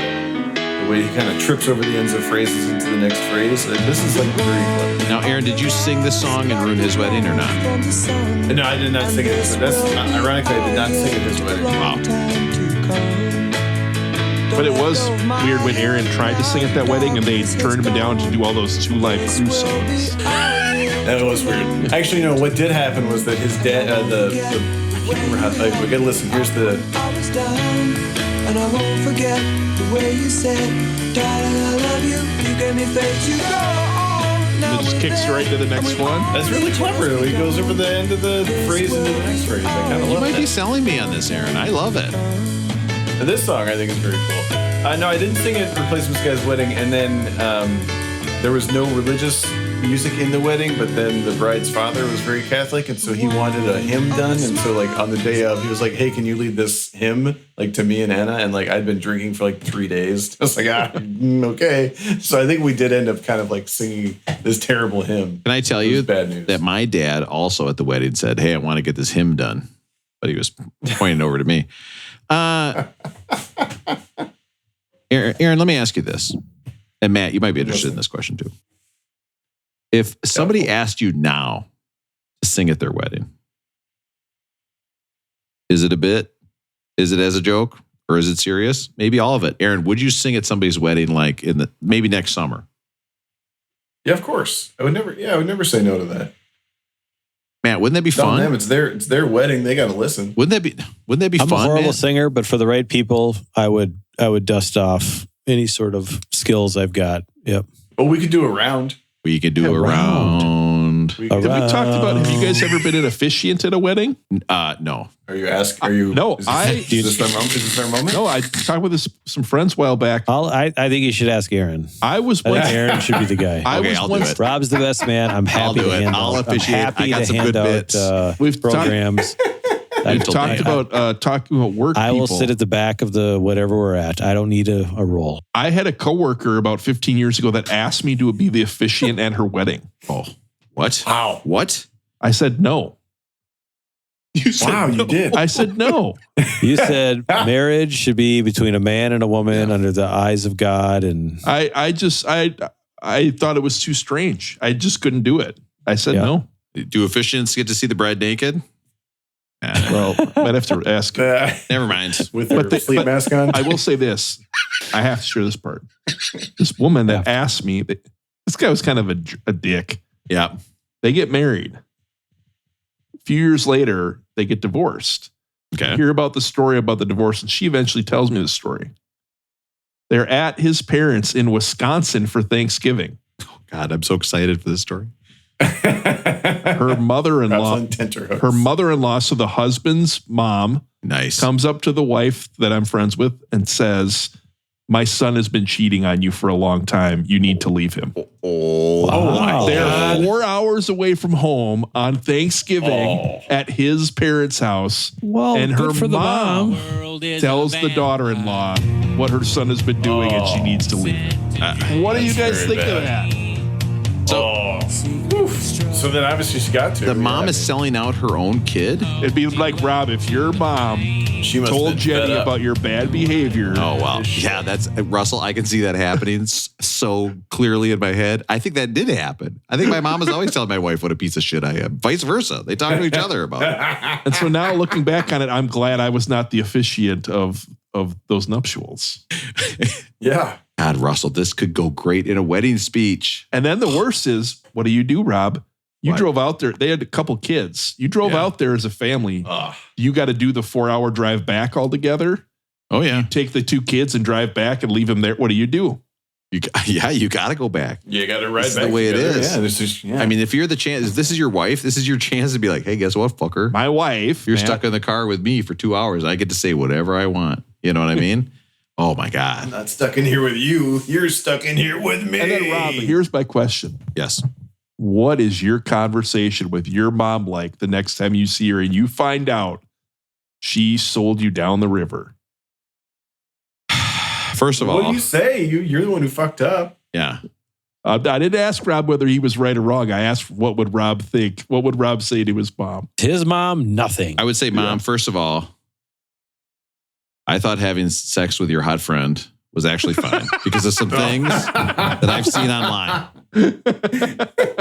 Secondly, thanks, Mom, for all the support over the years. But now I'm realizing that everything's fine in my life. Yeah, normally it's your best friend's mom. It's not your mom's best friend. That's where I went wrong. I did the inverse. You know what I mean? Damn it. My bad. That'd be a good T-shirt. Yeah. Normally it's your best friend's mom, not your mom's best friend. I think I don't, you know what? That is a great T-shirt idea, Matt. Do you think, I bet though, if I was 16 and my mom had a hot friend who tried to sleep with me, I bet I would have done it. Right? Yes, I bet you would have. Yeah. Aaron, what do you think? You sleep with your mom's hot friend? If it's hot, Aaron answered that very quickly. hot. She's hot. Well, because Rob was asking what he would have done. Of course, if you're a 16-year-old and an older woman, yes, of course you're going to say yes. And you're probably going to be super screwed up for the rest of your life. But would it be worth it? Yeah, but yeah, you'd probably be jacking off once, maybe almost twice a day. That's how screwed up you are. Then playing video games for 36 days straight. What the fuck? Now, you might ask yourself. Hey, you haven't been playing the game while we've been doing this podcast, have you? Now, you might ask yourself, hey, this is a British album. Does it have some weird fucked up British pub shit going on? Like where you just are like, why the fuck is this on the album? Who would ever okay this? And the answer is yes, of course. It's The Butcher's Tale, Western Front, 1914. Oh, yeah. This reminds me so much of that Bee Gees mining disaster song. Remember when they had that song in the middle of the album? It was like mining disaster. And you're like, what? I can't dance to this. Now, this was recorded in one take at Abbey Road Studio. So probably, is this the best song that ever came out of Abbey Road? This is an abomination, isn't it? Maybe. I just don't understand. But I gotta say, guys, when I heard this, and this is sick that I have to say this. Do you know who this did remind me of? Who's that? They Might Be Giants. This is a lot The like voice They Might does Be it. Giants. And it turns out, here's the even sicker thing. They covered it. They Might Be Giants did cover Oh. Butcher's Tale, Western Front, 1914. No. Oh, no. To quote our friend Russell, what are we doing? What are we doing? I just want to say this. He's intentionally singing bad. Okay, I'm just going to say that right now. I'm defending my band, but this is a terrible song. This feels like a Monty Python. Now, guys, listening to this, you're probably thinking to yourself, well, I want to hear more. They Might Be Giant covers. Well, do I have good news for you? Because I have put together a list of some of the greatest They Might Be Giant covers. You know what? Even Rob's mom's ugly friend wouldn't sleep with him after finding out he likes these songs. Oh, my mom's ugly friend? Yeah. Which one? Which one's your mom's? I know I am. I'm going through it in my head. The one that wouldn't let me, that made me take the artwork out. Going through my mom's friend Rolodex in my head right now.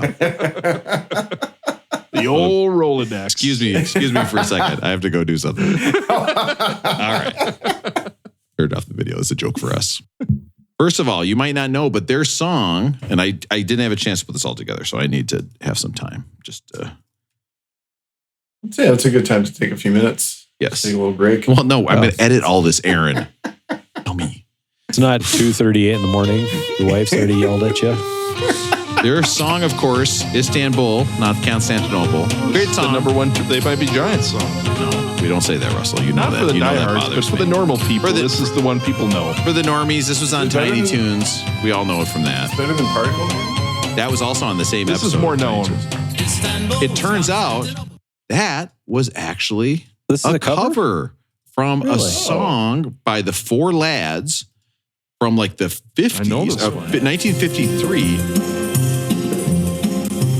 Istanbul was Constantinople, now it's Istanbul. Oh, it turns out that is a cover. Wow. It kind of feels like a cover. I was wondering how they got it, but I would say this song drags a little bit, dragging these nuts across your face, right?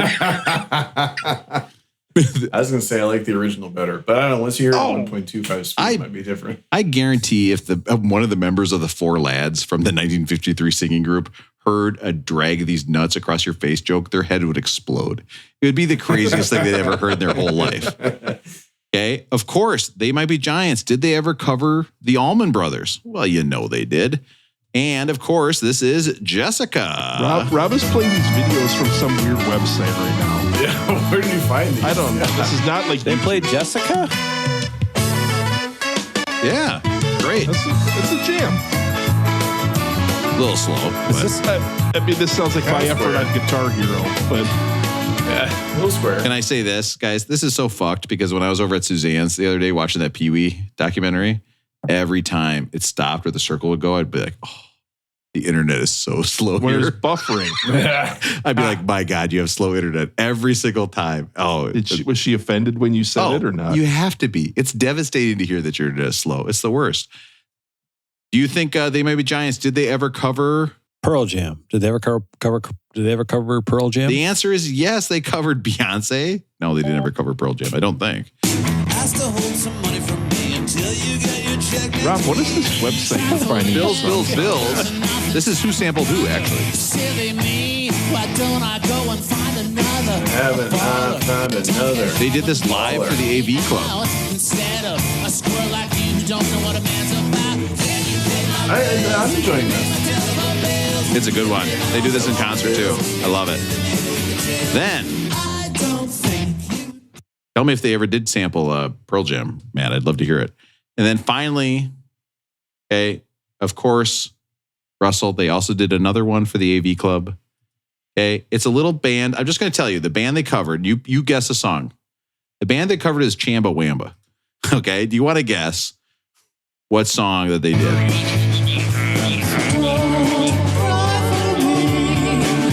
Oh, amazing. How many people are in the mix today? There's 6, I think. 5 or 6. These are just AV people. AV Club people.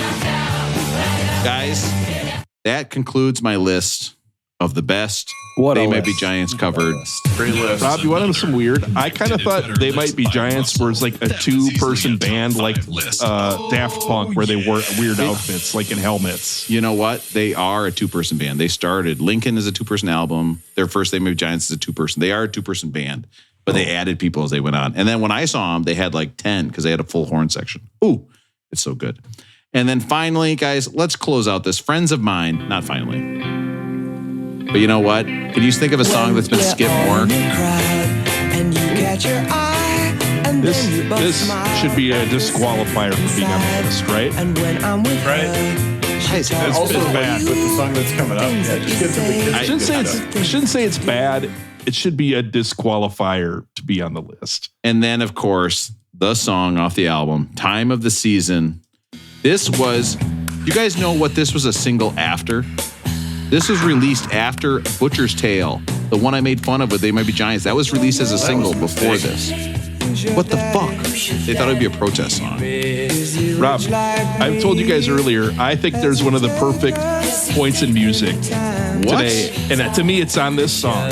Really? If you go to 120 in, about 119, 118, go into this. Okay. And there 20 is an organ solo that pops in that is an absolute killer. Yeah. Russell reminds me of my summer organ solo. Yeah. Oh. Russell did like that. That is badass. Yeah. This was my favorite part of music, listening to our albums over the last 2 weeks, was that it's quiet and it has that false ending, and then that organ pops in. That is fantastic. Yeah. How many standard deviations is this song better than the other songs on this album? It's unreal. It's unbelievable. It's crazy. It's like Pistol Pete Maravich scoring 50 a game for LSU or something. You know what this is? This is like fucking the guy who invented the forward pass, like the first forward pass of a football game, and everybody's like, what the fuck? You can even do that shit? That song is a killer. Listen. A Fosbury flop. Is it possible? Exactly. Good point, Matt. Could this be one of the best closing songs of all time? Well, guess what? We don't have time to talk about it anymore because we're running out of time. We want to But it'd be like if you had a horrible pitching staff, Matt. We'll talk baseball for you, and you just put out your shittiest pitchers for the first 8 innings. You're like, you know what? Yeah, we're gonna bring in Randy Johnson for the 9th when we're down 10-0. Exactly. No, it's true. It's a great point. But I gotta say, guys, listening to this album with you in these nice headphones, I was kind of like, do I kind of like this British jangly stuff? I don't know. But unfortunately, we're done talking about the album because now we've gotten to the main point of our podcast and possibly the reason that we're not the most famous people on planet Earth yet. We are talking about where does this belong? Is this perfect at 253? Okay. If so, it's a rolling well-toned. Okay. I would say 253. What's that? 243. Shit. We're not at 253. 243. Okay. Thank you. 243. 243. I did have an idea for the second 250. Can I give you my idea quick? Yes. I don't know that we should do this. It's just an idea. Yeah. What if we tried to have a guest on every episode for the final 250?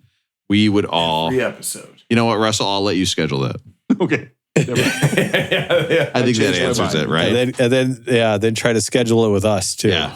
And here's a tip. We can't just have John as the guest every time. We can't just have somebody who's available every Friday night at 11. Doesn't mind staying up late and peeing in a bucket in his garage. Yeah, he did that. He did that one double and it broke his fucking brain. He was peeing in a bucket.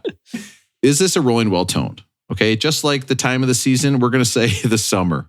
It's perfect. It's the best. Okay, actually, it's not the best. It's just right. It should be where it is. Is this way too short though? Right, Rob? My God, tell me about it. It's almost over, basically. Is this a rolling well-toned? Or shit, is this a rolling groan? Okay, we do not think this album should be up this high. It should be lower, which of course would be a higher number on the list. We would hear it later. Or is this a rolling bone? Okay, it should have been higher on the list. Is my sneaky beat of the week? Okay, I always forget. I think it's just me saying sneaky bit. The whole so bad. The whole bit. Why did I make that? Why does it take up space on the board? Or is it rolling boned? Okay, it should have been way higher on the list, guys. It's like the British invasion. This started it all. This is like everybody heard the Beatles and was like, I guess we could do some shit like this. Okay. They didn't quite understand what was going on. But is this the most famous Abbey Road album? Of course, we all say yes. Russell, what do you think? Rolling well-toned, rolling bone, or rolling groan? Man, that Carousel or whatever that first one was, I thought was kind of a fun song. And to me, the closing song is an all-timer. And that organ jam at the end was an all-timer. But if it takes you that long to get to the closer, then for me, it's too high on the list. So I'm going to say it's rolling groan. I don't think this is a tough one for me to ever want to buy because I don't think I can make it through to get to the part I want to hear. This is a perfect Winamp song. I'm not taking the rest of the album. So I'm going to say rolling groan. Too high on the list. Matt, what do you think? Rolling well-toned, rolling bone, or rolling groan? This feels like a classic one-hit wonder album kind of a deal where I have to think if somebody really wanted to study, they could find 10 albums from the British invasion of bands you haven't really heard of, not the Stones and not the Beatles and not the Yardbirds, stuff like that you would find better albums than this album if you really wanted to. For sure. Seems like people have tried. That's why it's on this list. I don't know. It's just not for me. So I'm going to say it's rolling groan. Should be lower on the list. Aaron, what do you think? Rolling well-toned, rolling bone, or rolling groan? Yeah, the Zombies, Odessey, and Oracle, 1968. I can't disagree with these guys. I do think it probably belongs on the list because of this will be our year and time of the season. But I think there's a lot of skippers. I think it's probably an important document, and it's the one so far sort of true British invasion, non-Beatles, non-Stones band I think we've heard. And you're going to check me on that and I'll be wrong. But yeah, I think it belongs as a historical artifact, but I think it's too high on the list. So I'm going to give it a rolling groan. I agree with Aaron. This is a historical document. It's probably equally good to the Declaration of Independence. Okay, it's probably the same. Can I ask you a real question about this album before you do your rating? Like an important one. It's like if you were to compare this album to one of your mom's friends, which one would you compare it to? Well, you can do it on looks, personality, however you want to choose. Yeah. We had one neighbor that after my dad moved out, she was a British woman who moved in. She was older, but she always seemed to be around kind of to help out. God, what was her name? I can't remember, but she was high all the time. So I would say that this album is a lot like Mrs. Doubtfire, my neighbor. Oh, hello. Okay. Which in retrospect, that movie probably not appropriate, right? Nope. You can't not just even close. Can't just do whatever you want to just get back into your wife's life. Okay. No matter what your mom told her. Okay. My mom, when my mom first met my wife, the first thing my mom said to my wife is in the car, like one of the first things. Hey, does Rob ever play video games at school? Oh, she's checking in on you. And I goes like, fuck, I did not see this coming. And so of course Jenny goes, oh yeah, God, all the time. It's all he does. And I was like, fuck me. Because Sam, would always see my parents and be like, gotta go to the library. No matter what he was doing, he'd be like, gotta go to the library. So they thought his ass was in the library all the time. And meanwhile, I'm playing video games. Now, both those things were totally 100% correct. But my parents don't need to know that. Damn, I have a problem. Now, problem is I don't have more time to play video games. God, I love that shit. Unfortunately, you guys are incorrect. Shit. What? This gets a rolling time of the season. Guys, that song was a hit 2 years after they stopped. There's still hope for us. We got a chance. Okay? Keep going. We're going to get there. All right? So technically for that to happen, we have to make it like another 6 years. So then we would have to, it would probably be about 8 to 9 years from now where we would make it big. Well, I'm telling you, as soon as we're done with this, Worth it. Putting in the work. we start our music movie podcast where we watch music movies and talk about those. I've already got an idea. We're going to be doing this. Yes, this is going to be so good. Next up. Rest of our lives. Next up. Oh, fuck. You say the rest of your lives, then I got to read this shit. Next up. If you don't read the news, you're going to be really excited about this next album. Oh, no. We've got Kanye West, Heartbreaks and 808s. Now, the only good How news. the fuck are we still doing The only good. albums? Aaron, we have to. It's a historical document. I know. This I know. podcast is It a is, historical right. document. It's true. There is a song on this album, Aaron. I don't know if you know this, called RoboCop. Okay? I didn't know that. So I you did do not have to worry about this guy behind me dressed like Sting who have got caught in this cage. He's going to be fine. But you're just too lazy to look it up online. Russell, do you even get that reference I just made? Yeah, I saw RoboCop in the theater, dude. No, but with the Sting cage, the guy in the Sting. Yeah, it was like Starcade or something like that. Oh. Right? Russell hates when I bring up RoboCop and the Sting bit. No, I like it. Oh, okay, good. Aaron, I was shocked. Actually, Russell, I hope you got another one after this because this is it for me. This is bottom of the barrel. Think about what we talked about, Russell. Go back in your mind palace. Come on, right now. I'm counting on you. Aaron, I think the problem is that Replacements guy took This Will Be Our Year. So you're going to have to pick another song off this album to sing. And maybe if we have to go to a wedding next summer, like late June. Okay, but not too late because we don't want to have to. But maybe if it's up north, you can do it whatever. It doesn't matter. Aaron, I've got the perfect song for you to sing at his wedding. The Butcher's Tale, Western Front, 1914. Okay, Aaron, get this down. Just get it down. You've got about a year to work on it. Okay, I'm going to start working. Okay, good. Woodshed it. Good. Yeah, that's a lot of people are gonna like that. They're gonna think it's a really good. Oh my God, where's the goodbye? There it is. It's time to say goodbye.